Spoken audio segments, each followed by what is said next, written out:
நான் செய்கிற ஸ்வீட் பேர் வந்து மலாய் சாண்ட்விச். நீங்கள் இப்போ எந்த கல்யாணத்துக்கு போனாலும் ஸ்வீட் வந்து மலாய் சாண்ட்விச் தான் விற்கிறாங்க. அப்புறம் ரஸ்மலாய் அது விற்கிறாங்க. எல்லாத்துக்கும் இந்த பாலுடைய பன்னீர் பேஸ் வச்சு தான் பண்ணுறது. ரொம்ப ரொம்ப ஈஸியாக பண்ணிடலாம். இதெல்லாம் ரொம்ப கஷ்டம் அப்படிலாம் கிடையாது. சில ப்ராப்பராக சில ப்ரொசீஜரை நம்ம ஃபாலோ பண்ணாலுமே போதும்.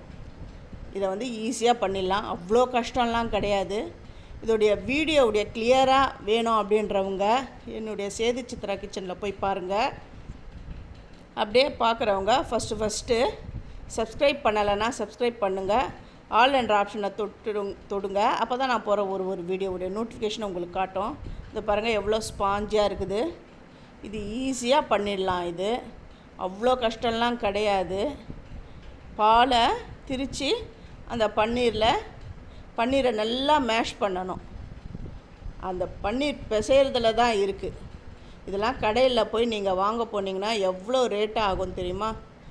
இது வந்து ஜஸ்ட்டு 50 ரூபாயிலே நான் பண்ணிட்டேன். இப்போ 1 லிட்டர் பால் எடுத்திங்கன்னா அதில் வந்து கிட்டத்தட்ட 20 பீஸ் வரும். 20 பீஸ்னால் இந்த மாதிரி 2ஆக வெட்டினா 20 பீஸ், 10 பீஸ் வரும். அதில் நம்ம ஆஃபாக கட் பண்ணால் 20 பீஸ்க்கு வரும். அதான் 50 ரூபாயிலே இவ்வளோ ஸ்வீட்டையும் நான் பண்ணிட்டேன்.